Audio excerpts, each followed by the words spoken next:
What's up everyone, Dan Crusaders here, your obstacle activist, and today on Tutorial Tuesday, we're going to be going over the Z-Wall here at Spartan.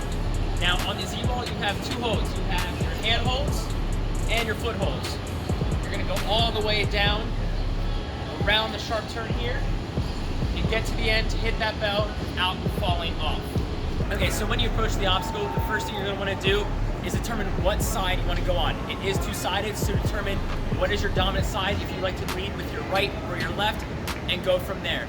Personally, I lead with my right, and I think it's a little bit easier whether you are dominant with your left or your right, and I'll show you here in a bit, but that is going to be your first step when approaching the obstacle. Okay, so when you get on the obstacle, obviously it does play a role, is your grip strength, but what is more important is actually your foot placement. You want to have your feet as close to the wall as possible and your body and center of gravity as close to the wall as possible, because if you're further away out, it's going to be more prone for you to fall. So when you get up, you want your feet to be as close to the wall as possible. So you want to have them turn to the wall versus like this. You don't want your feet like that. It's going to be easier to slip and fall, and you're going to pull yourself back. So close to the wall. Alright, so when you're actually doing the Z-Wall, there is two different techniques that you can do to get from point A to point B. The first one is what I personally do. I have both my feet facing the same direction, and I walk over.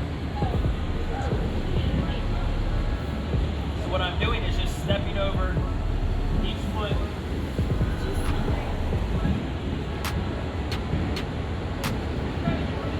And doing that the whole way to the end.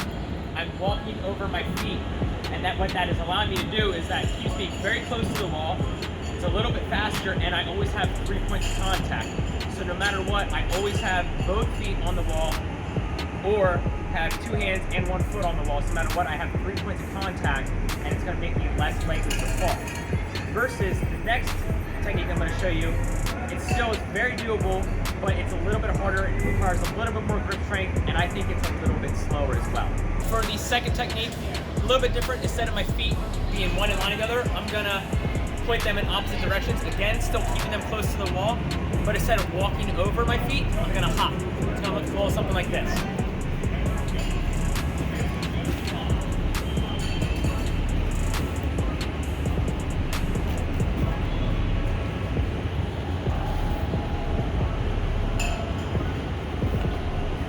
No matter which technique you decide to do, your hand placement is going to be the same. So when we're up here, we're going to match our hands, whether you're doing the hop technique or the step over technique. We're going to reach the next hold, and then match it, go over.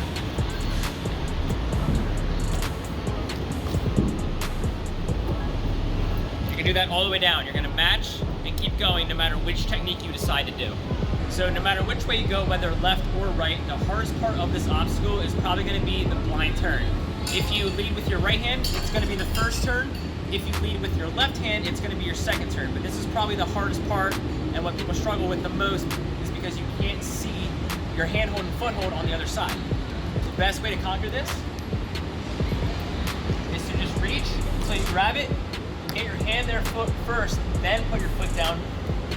Or this pole is actually in play. You're not allowed to reach under or over, but you can use this center pole. So if you want to completely grab onto this pole and then put your head around to then see the holes, you are allowed to do that. That is a part of the rules.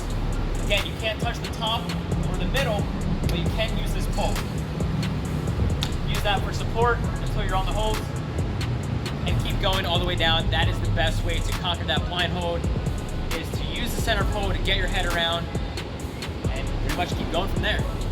Now the last piece of advice that I'm going to give is if you're a speedster like me, you're trying to save seconds, which in a stadium race is a huge deal. You could jump all the way from the end to the bell, which could save 2, 3, 4, 5 seconds, which could be the determination between first and second place. Up on the wall here, you can actually jump the whole way from the end here all the way to the bell, versus if you led with your left, you're leaning out a little bit, you can't really make that jump.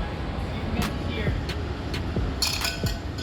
and skip those last 3 or 4 holes and jump all the way from the corner to the bell and save yourself a couple seconds.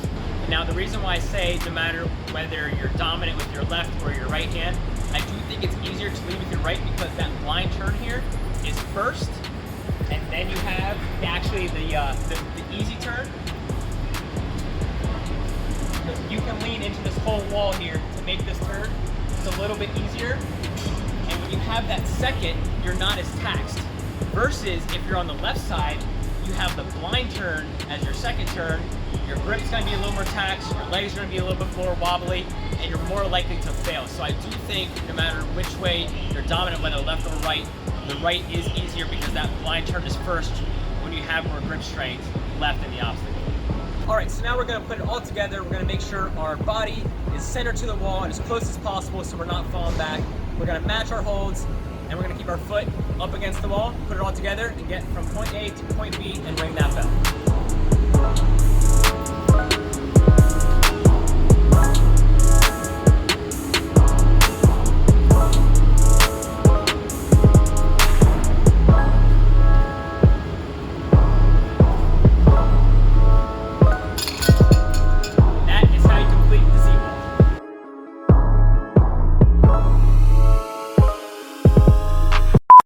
Jump all the way from the end to the bell, which could save 2, 3, 4, 5 seconds, which could be the determination between first and second place.